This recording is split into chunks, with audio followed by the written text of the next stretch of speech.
嗱，其實翡翠手鐲咧真係冇你哋想象中咁貴嘅啫。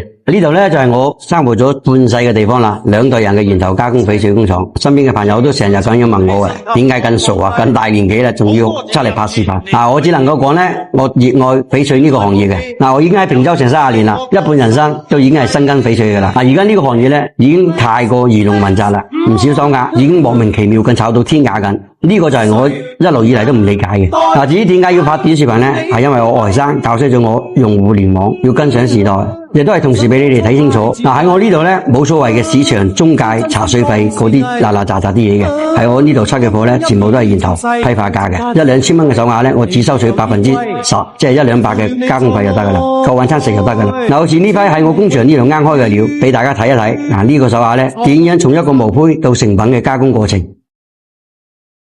依家啲成品就已經出咗嚟啦，你睇下呢度咁多款，有冇一款係你心目中嘅夢中情鐲呢？如果中意嘅話呢，睇啱同我單翻先就得啦，我嚟同你哋安排。